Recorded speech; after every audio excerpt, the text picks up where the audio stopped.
Vera stood at the viewing window of the Zintari ship, glaring at the blue planet below. Her long fingers tapped against the glass in a rhythm that betrayed her anger. The planet called Earth looked so small, so fragile, yet its people had become the most troublesome species in the galaxy. Humans, they call themselves, Vera thought with disgust. Such simple creatures, yet they spread across the stars like a virus, claiming worlds, negotiating treaties, and somehow always getting what they want. As the chief science officer of the Zintari fleet, Vera had studied humans for years.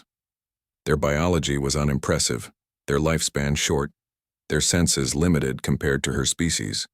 Yet they had achieved space travel only 3 centuries after discovering electricity, something that had taken the Zintari 1,000 years. The ship hummed as it entered Earth's orbit. Vera straightened her uniform and checked her appearance in the reflection of the glass.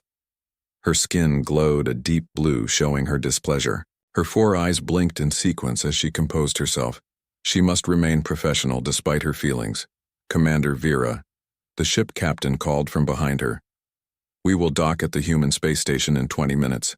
Ambassador Krell requests your presence for the welcoming ceremony." Vera nodded without turning around. "I will be there." When she finally turned, she saw Captain Morav studying her with concern. "Your skin color betrays your thoughts, Commander. You must control it during negotiations. Humans can read our emotions through our skin tones. Remember your diplomatic training." "I know my duties," Captain Vera replied stiffly. "I have interacted with humans before, but not as the lead scientific advisor." Morav reminded her, "This treaty is important. Your research on the shared moons of Proxima b will determine territorial rights. The Council chose you because you are our finest xenobiologist, not because of your diplomatic skills." Vera felt her skin flush purple with embarrassment. "I understand. Captain, I will not let personal feelings interfere." The Zintari ship docked smoothly at the human space station. Freedom Gate, Vera joined Ambassador Krell and 5 other Zintari officials as they prepared to disembark. The airlock cycled and hissed as it opened, revealing a receiving party of humans in formal uniforms. Vera analyzed them quickly. 5 males, 3 females, all showing the typical variations in human coloring. Some had dark skin, some pale, some with hair on their faces, others without. Such a strange species with such random appearances. "Welcome to Freedom Gate," Ambassador Krell said, a tall female human stepping forward. Her skin was brown, her hair black, pulled back severely from her face. "I am Admiral Olivia Carter, director of this station." Ambassador Krell performed the traditional Zintari greeting, pressing his 4-fingered hand to his chest. "Welcome, Admiral Carter. We appreciate your hospitality." Introductions continued down the line. When they reached Vera, Ambassador Krell said, "This is Commander Vera Zal, our Chief Science Officer. She will lead our research team for the moon. Survey, Admiral." Carter extended her hand in the human greeting custom. Vera hesitated, then took it, careful not to squeeze too hard with her stronger Zintari muscles. "It's an honor, Commander Zal," the Admiral said. "Your reputation precedes you. Your work on exobiology is referenced even in our academies." Vera felt surprised that humans would study her research. "Thank you, Admiral," she said, stiffly. "My team is prepared to begin work immediately." The Admiral smiled, a gesture Vera knew indicated friendliness, though it still looked like a threat display to her Zintari instincts. "Excellent. But first we have prepared a welcome banquet. Please join us." The humans led them through the station. Vera noted how efficiently it was designed despite being built by such a young species. The main hall had been decorated with flags and symbols from both worlds. A transparent dome above showed the curve of Earth and the stars beyond. The banquet was elaborate with foods prepared for both species' digestive systems. Vera sat beside a human male who introduced himself as Dr. Alan Foster, Chief Scientist of the Earth Expedition. "I look forward to working with you, Commander Zal," he said, his voice pleasant. His eyes were green, an unusual color among humans. His hair was the color of Earth's wheat fields. "We have much to learn from each other." Vera doubted that I have studied the preliminary surveys of the moons in question, she said, keeping her voice neutral. "The abundant mineral deposits appear to be the primary interest of your people. Dr. Foster smiled again. I won't deny the minerals are valuable, but speaking for myself, am more interested in the life forms your probes detected, the microbial colonies that survive in vacuum. Those could revolutionize our understanding of biology. Vera felt her interest stir. Despite herself. You have reviewed our probe data. Every byte. Dr. Foster said. I stayed up 3 nights studying it. The extremophiles on the third moon could help us develop new medicines, terraforming techniques, even better space habitats. The mining rights are for the politicians. I'm a scientist. First, for the first time, Vera looked at the human with something other than disdain. What specialties do you study? Dr. Foster, astrobiology, primarily with focus on environmental adaptation, he said. Then, noticing her slight change in skin tone to a more receptive teal, he added, but I dabble in everything I find interesting. My colleagues say I'm too scattered in my research.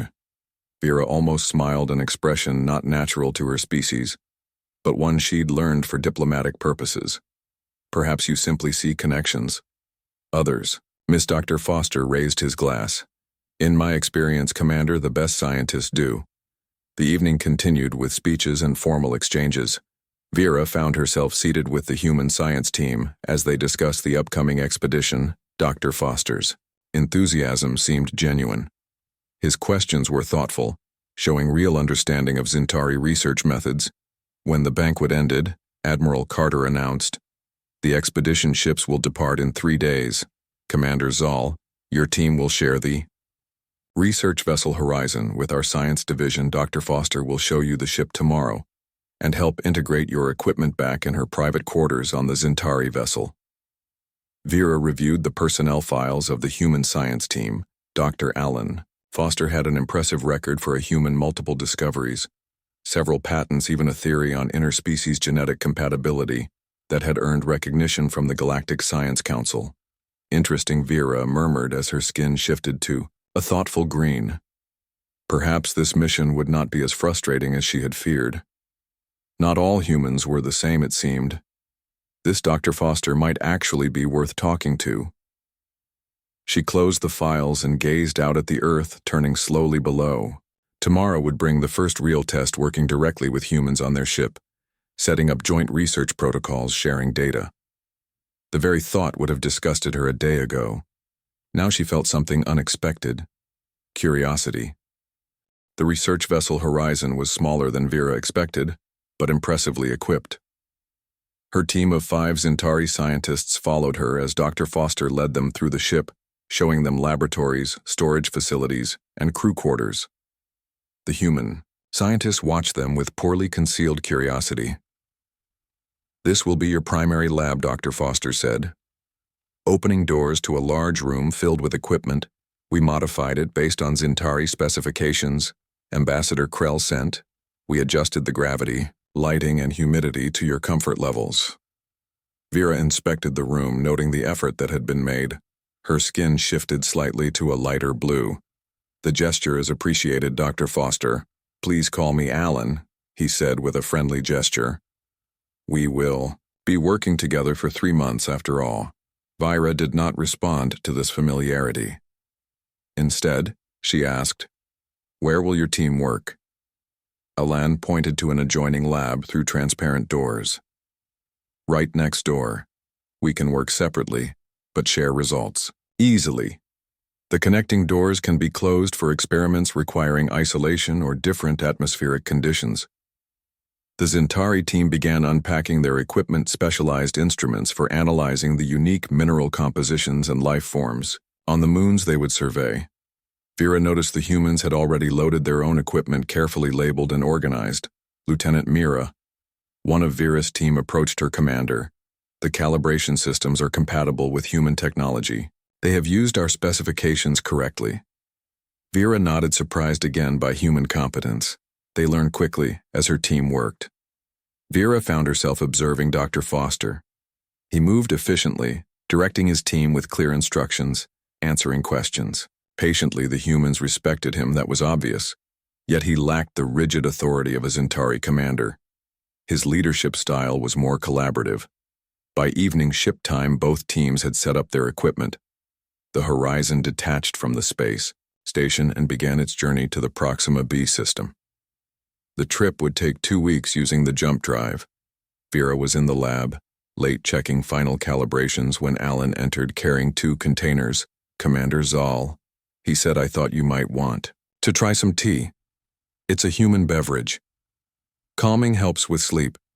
Vera looked at the steaming cup.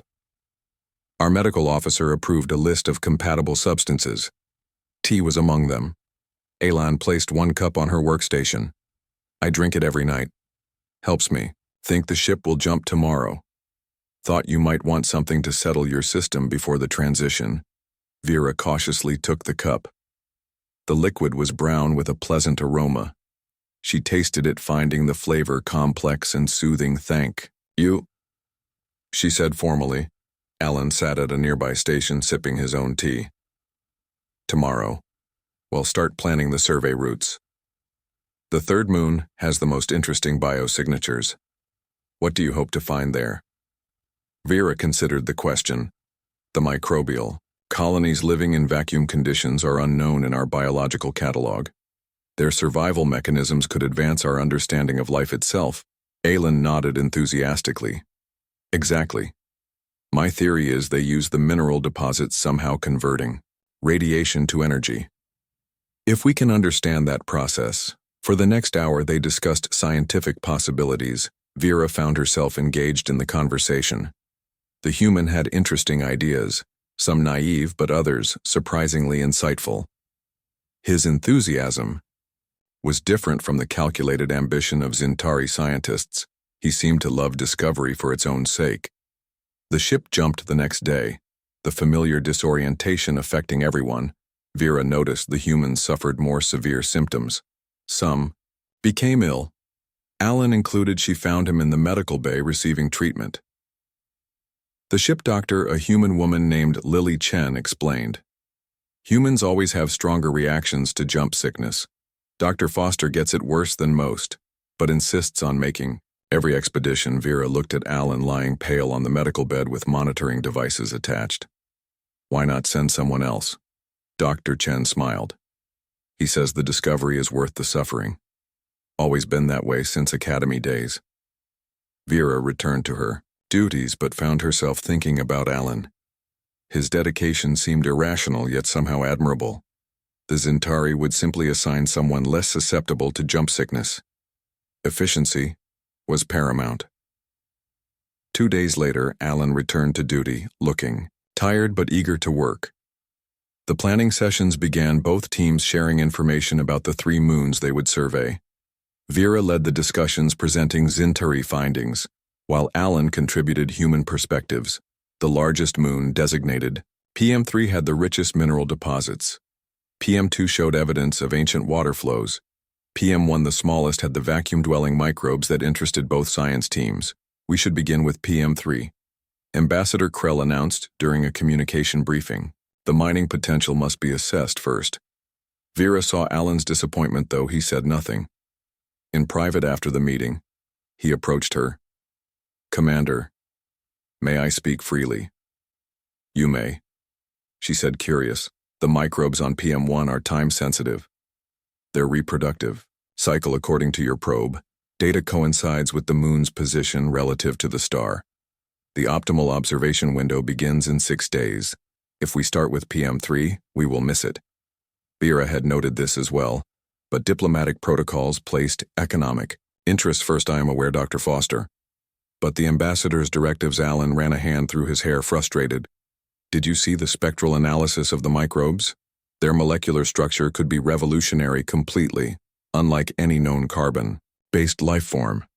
If we miss this observation window, the next one is 8 months away. Vera felt conflicted. Her scientific curiosity aligned with Alan's position, yet her duty was clear. I will speak with Ambassador Krell, she said finally, but I cannot promise he will change the mission parameters. Alan looked at her, his green eyes intense. Thank you, Commander. Any chance is better than none. That evening, Vera contacted Ambassador Krell, explaining the scientific importance of the PM1 observation window. The ambassador seemed unimpressed. "Commander Zal," he said sternly, "you were not selected for this mission to pursue scientific curiosities. The mineral rights are what matter to the Council. You know this." "Yes," Ambassador Vera replied, "but consider the diplomatic advantage. If we accommodate the human scientific interest, they may be more flexible on mining rights. The goodwill could be valuable." Krell was silent for a moment. "You make an interesting point." "Commander, very well. I will allow a brief detour to PM1 first, but the primary focus remains PM3. Is that clear perfectly?" Ambassador Vera said, keeping her tone neutral. When she informed Alan of the change, he was visibly pleased. His smile seemed to transform his face. "Commander, you are remarkable. I don't know how you convinced them, but thank you." Vera felt her skin shift to purple with unexpected emotion. It was a logical argument. "The scientific opportunity is significant." Alan nodded, studying her. "I think you care about the science more than you'd admit all the best scientists do, regardless of species." Vera did not confirm or deny this. Instead, she said we should prepare the observation protocols. The window is narrow. As they worked together over the following days, Vera found herself increasingly comfortable with Alan's presence. His insights were valuable, his questions thoughtful. He worked as hard as any Zintari, often longer hours without complaint. His passion for discovery seemed genuine. The ship approached the Proxima B system, the gas giant planet looming large in the viewports. Its 3 moons orbited at different distances. PM1, the smallest now, their first destination. Vera felt an unfamiliar sensation as they prepared for the landing mission.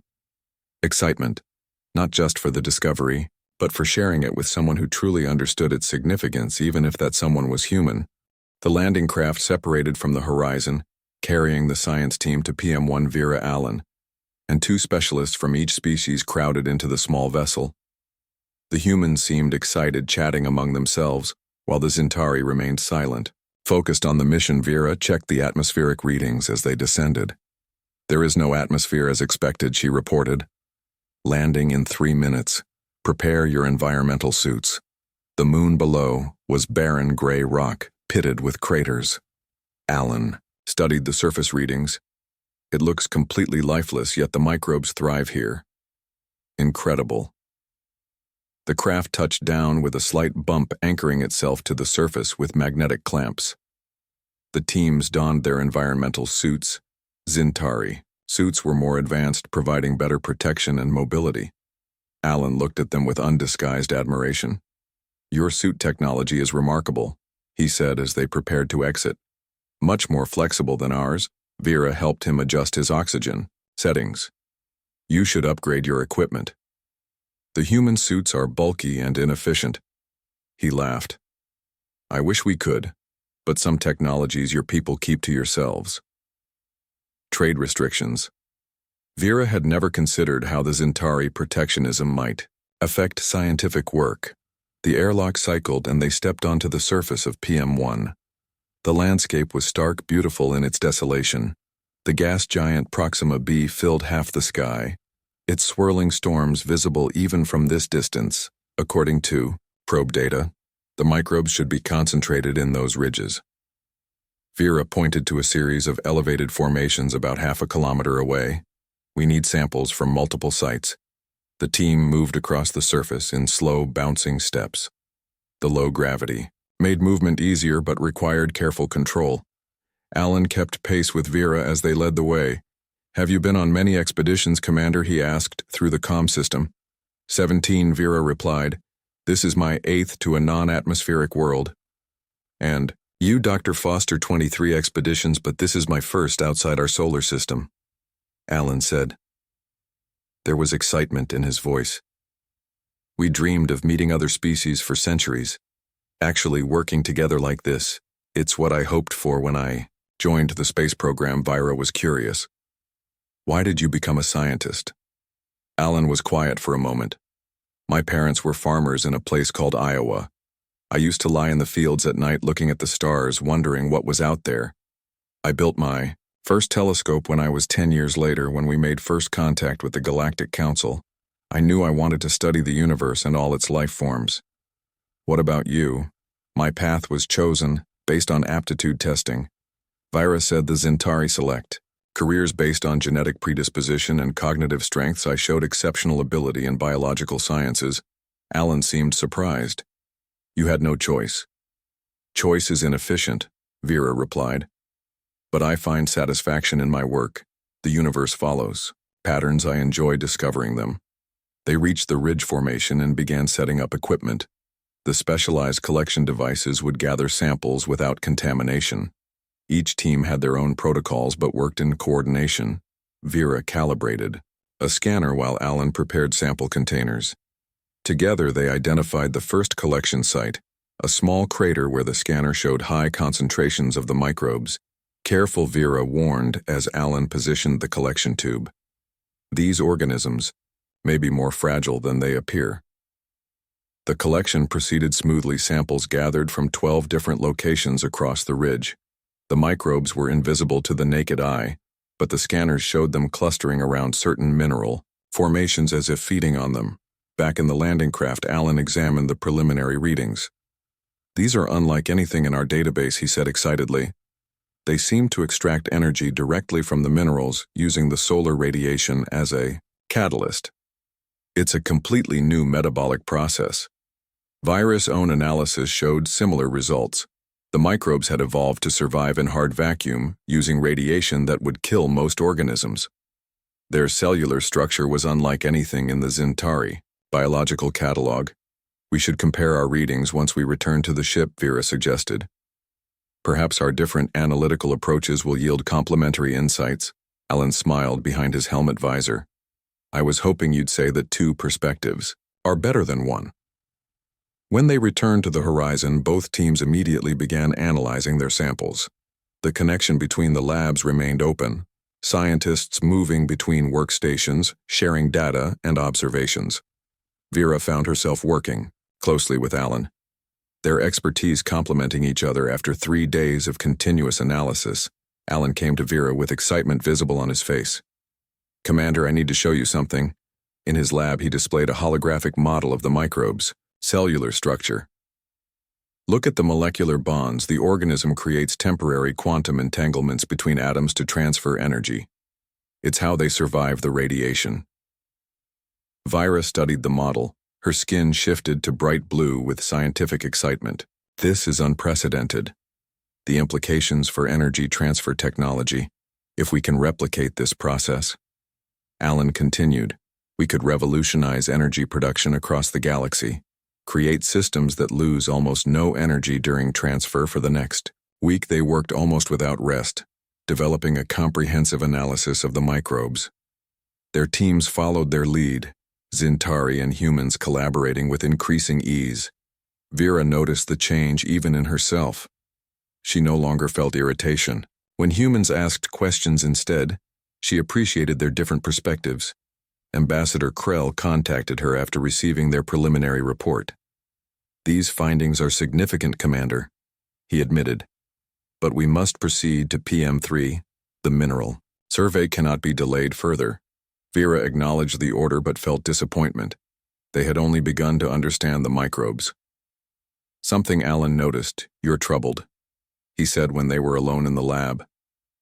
Your skin has that dark blue tint you get when you're conflicted. Vira was surprised he had learned to read her skin colors so well. We must move on to PM3 tomorrow. The PM1 research will be considered complete. Alan nodded. I expected that, but this is just the beginning. You know that, as well as I do. These microbes could be the most important discovery of the decade. We have our orders, Vera said stiffly. That evening she reviewed their findings, feeling frustrated. The microbial research demanded more time, but diplomatic protocols were clear.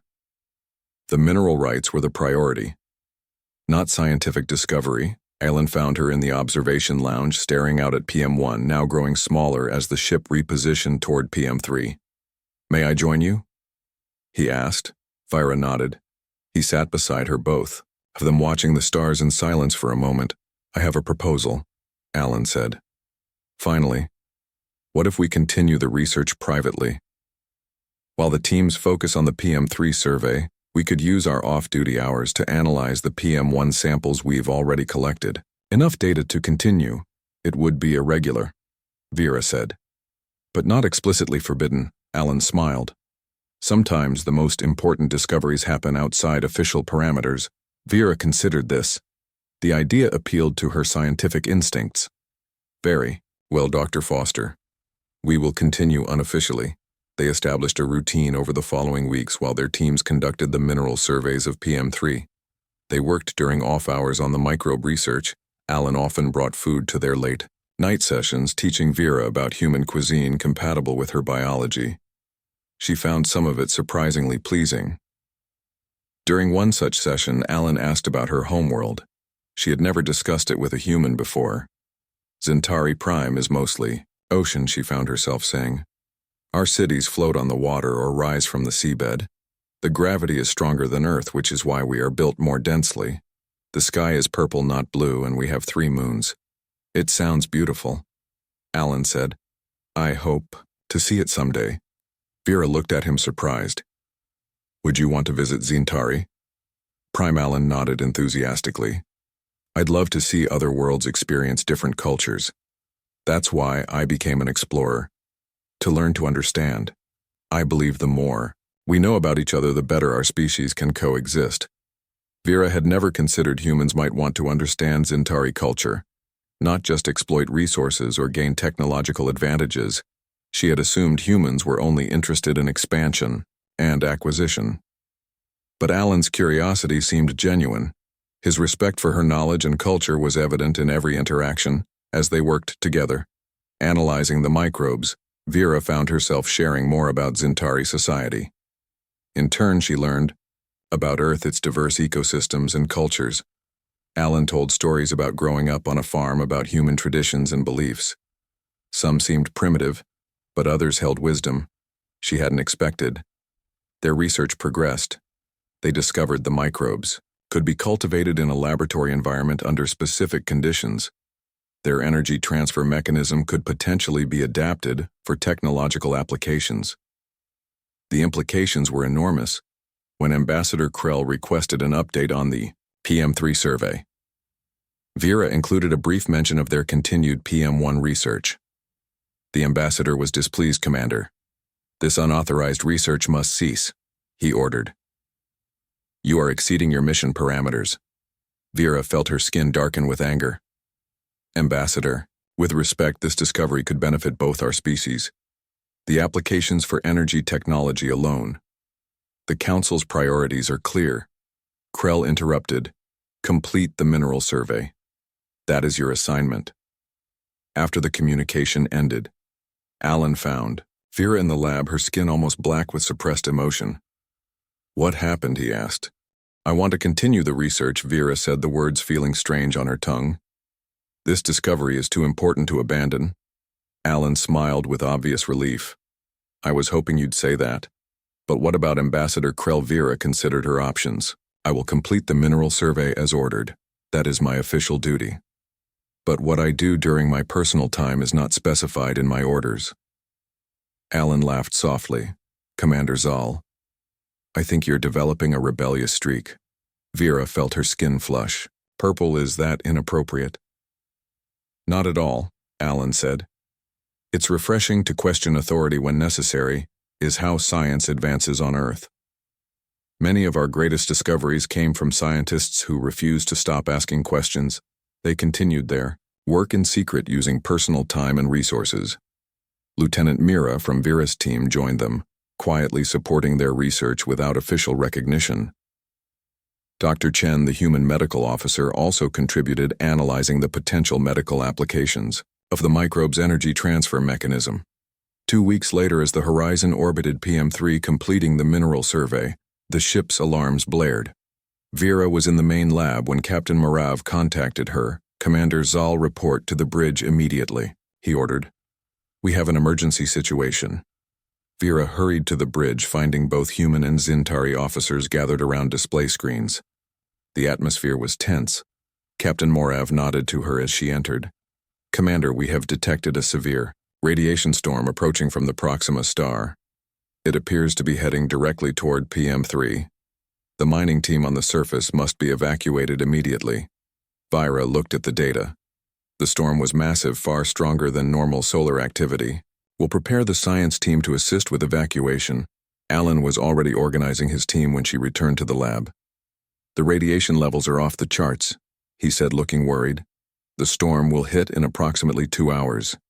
We need to get everyone off the surface. 4 shuttles departed for PM3, where 20 miners, both human and Zintari, were collecting samples from deep shaft excavations. Vera and Alan led separate evacuation teams. The moon had a thin, toxic atmosphere requiring environmental suits. Vira's shuttle landed near the main mining camp. The storm was visible in the sky, a shimmering curtain of deadly energy approaching rapidly. The miners were loading equipment, preparing for emergency departure. We must leave immediately, Vera announced to the site supervisor. All personnel, only essential equipment. The evacuation proceeded efficiently until one of the human miners approached Vera. 2 of our team are still in Shaft 7, he said. They were testing a new drilling mechanism, and their communications are down. Vira checked the time. The storm would hit in less than an hour. How deep is the shaft? Nearly 2 kilometers, the miner replied. Vira contacted the Horizon captain. We have 2 humans unaccounted for in a deep shaft. With no communications, Captain Morav responded grimly. Commander, you must depart now. The shuttle cannot withstand the radiation. The missing personnel will have to shelter in place. Vera felt conflict. She knew the captain was right. The shuttle's shielding would fail if caught in the storm. But leaving anyone behind violated her principles. She was about to respond when Alan broke into the communication. I can reach them. I know the shaft layout. I helped design the safety protocols. Give me a radiation suit and I'll bring them back, Novira said instantly.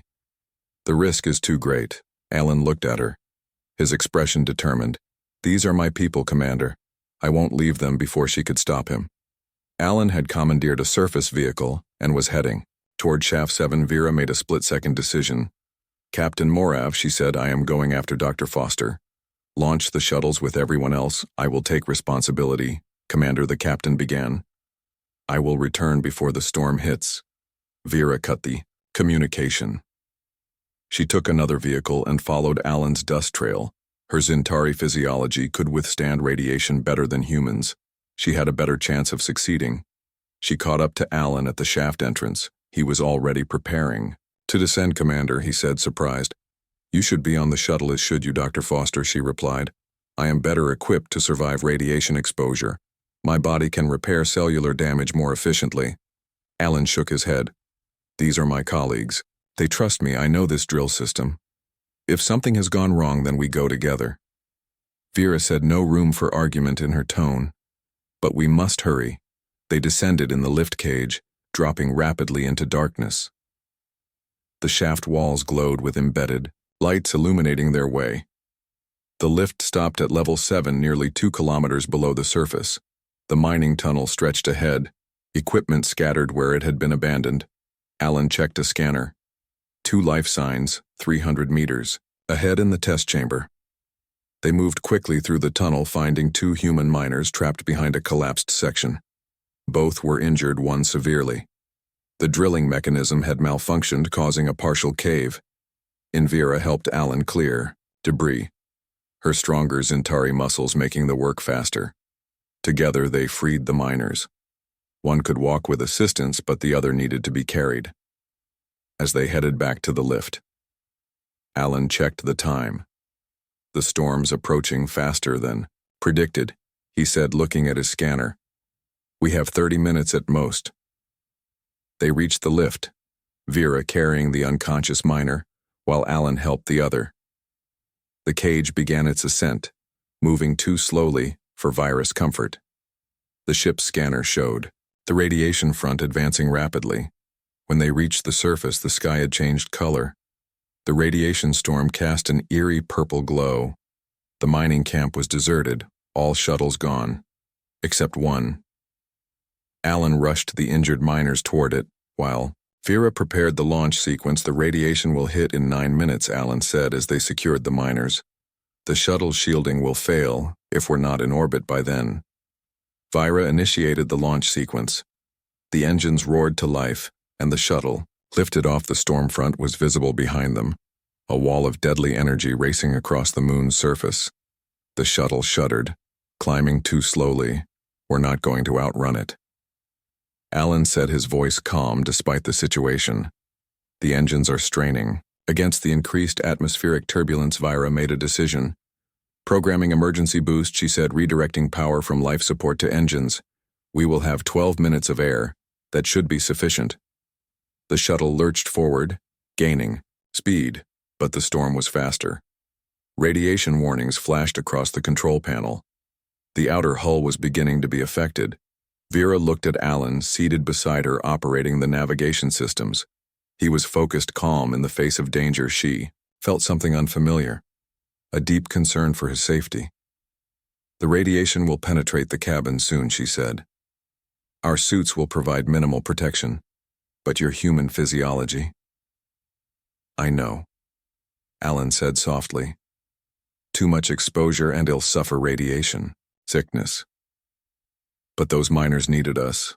I don't regret coming. The shuttle broke through the upper atmosphere, but radiation levels were still climbing. The storm was overtaking them. The horizon was visible in the distance, but too far to reach before the radiation breached the cabin. Vera made another decision. Removing her helmet's radiation shield, she attached it to Alan's suit. Commander, what are you doing? Alan protested. My body can repair radiation damage, yours cannot, she said simply. Your survival is more important. Alan stared at her. Why would you say that? Vera felt her skin shift to deep purple with emotion. I have come to value your perspective, your passion for discovery. Your presence has changed how I see humans, how I see everything. Radiation alarms blared as the storm caught them. The shuttle rocked violently. Alan reached out, taking Vira's hand in his, for what it's worth. Commander, he said, I feel the same. The Zentari were just an alien species to me before now. The shuttle's communications crackled to life.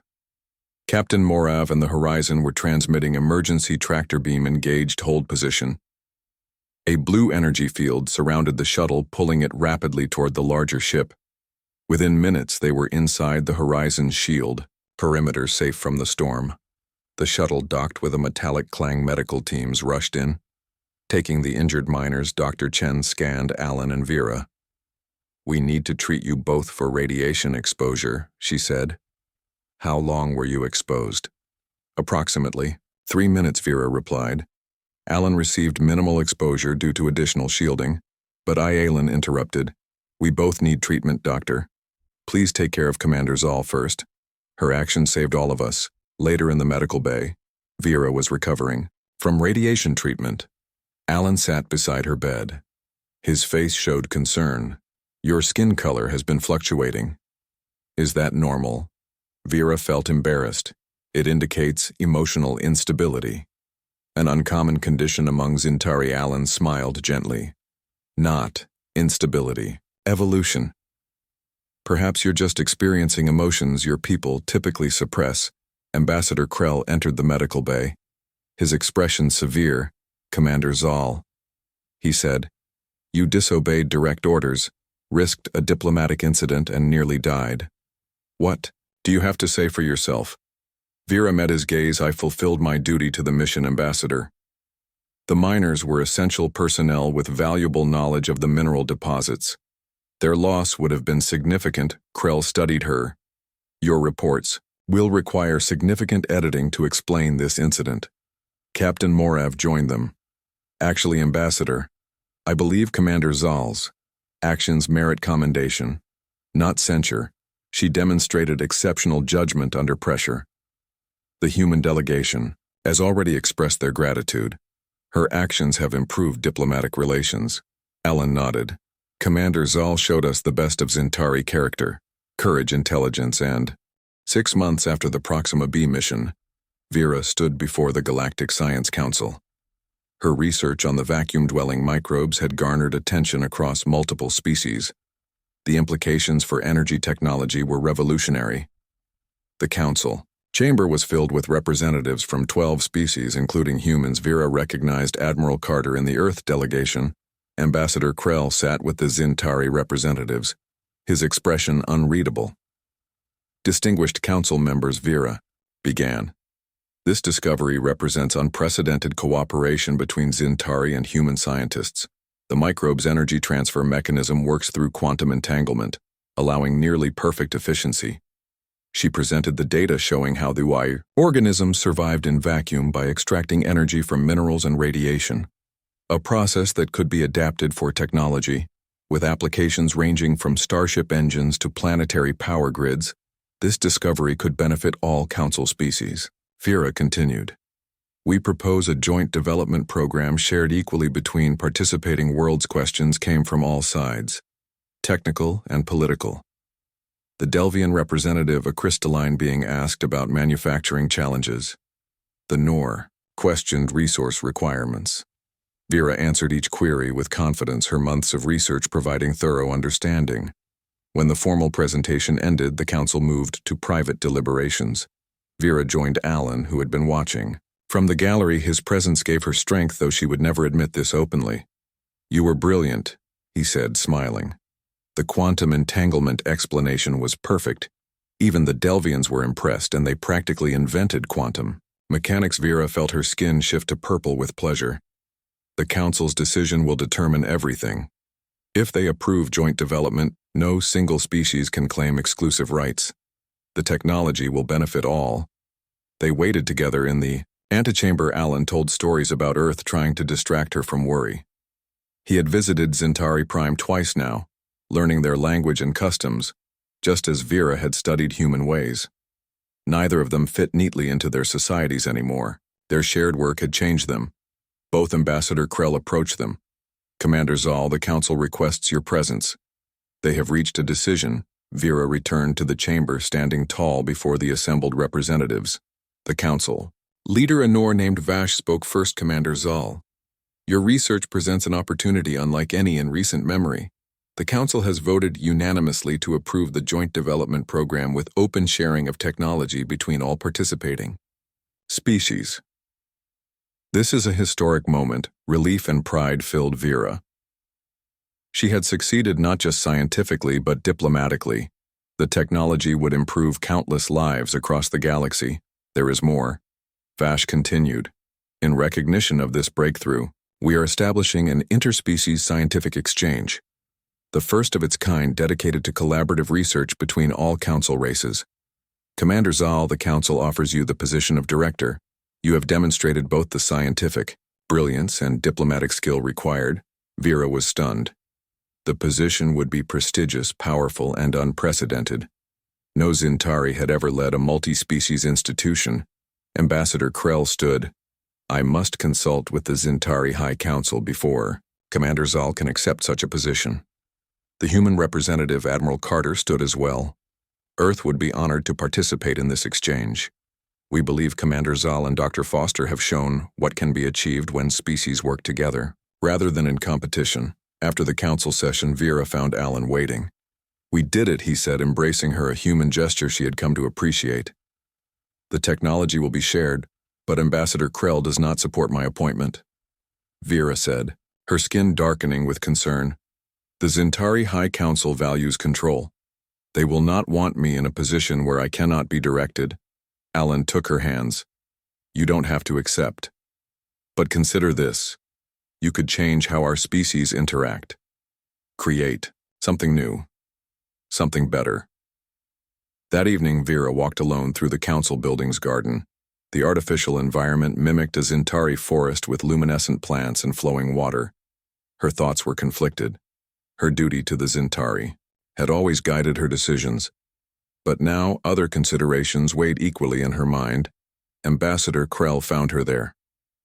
Commander, we have received instructions from the High Council. Vera prepared herself for their refusal. I understand, Ambassador. Council approves your appointment, Krell said, surprising her. But with conditions. You will have a Zintari advisory team. You will report regularly to the High Council. And Krell paused. You will remember your loyalty to your species. Vera considered. His words, Ambassador, though I have always served the Zintari to the best of my ability. But this position requires loyalty to scientific truth above political concerns. Can the High Council accept this? Krell studied her. They are concerned, Commander. Your association with humans, especially Dr. Foster, has changed you. Your reports show increasing independence of thought. Your skin colors reveal emotions once considered inappropriate for a Zintari of your rank. Vera did not deny this. I have learned from humans just as they have learned from us. Is that not the purpose of contact between species, to grow to understand? Perhaps Krell conceded, but change must be controlled, measured. The High Council fears what we might become if we adopt human impulsiveness, their emotional decision-making. Vera felt a flash of insight. The Council fears connection between our peoples. They worry we might become more like humans, losing our Zintari identity. Krell did not confirm this directly, but his silence was answer. Enough. I accept the position, Ambassador, Vera said finally. But I must have freedom to build the exchange as science demands, not as politics prefers. Krell nodded slowly. The High Council anticipated this response. They have authorized me to agree, provided you maintain regular communication. After he left, Alan appeared from a nearby path. He had been waiting at a respectful distance. So he said, did they approve? They did. Vera confirmed, I will direct the exchange. Alan embraced her, spinning her around, a human expression of joy. That's wonderful. The exchange can change everything. Vera felt both excitement and trepidation. The responsibility was enormous, the challenges numerous. But with Alan beside her, supporting her with his different perspective, she felt equal to the task. Over the next year, the interspecies scientific exchange took shape. A massive space station was constructed at a neutral location between major council worlds. Scientists from all member species came to work together studying everything from medicine to propulsion technology. Vera and Alan led the vacuum microbe development team. The first practical application, an energy transfer system for space stations, reduced power requirements by 60%. The second, a medical treatment using modified microbes to repair radiation damage, saved countless lives. Their personal relationship deepened.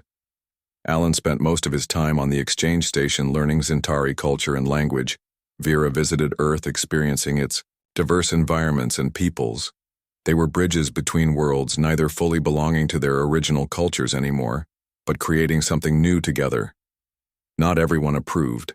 The Zintari High Council sent frequent inquiries about virus, changing behavior, her increasingly emotional responses, her adoption of human gestures and expressions. Some humans questioned Alan's close association with aliens, wondering if he had become too influenced by Zintari thinking. Neither Vera nor Alan paid much attention to these concerns. They were too busy building the future. They had discovered something more important than the differences between their species. They had found connection, understanding, and eventually love. 2 years after the exchange opened, Vera stood with Alan in the observation dome, watching ships arrive from 12 worlds, each bringing scientists eager to collaborate. The station hummed with activity, laboratories filled with diverse beings working together. I never imagined this, Vera said softly. When we first met, I thought humans were primitive, emotional, unpredictable. Alan smiled. And I thought the Zintari were cold, calculating, and arrogant. They were both right in ways, Vera admitted, and both wrong. Our differences are real, but they make us stronger together. Your emotion balances my logic, your creativity complements my precision. Alan took her hand, a gesture that now felt natural.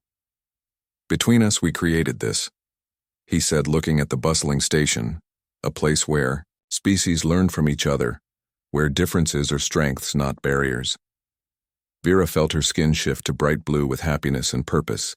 It began with microbes on a barren moon. 2 scientists asking questions.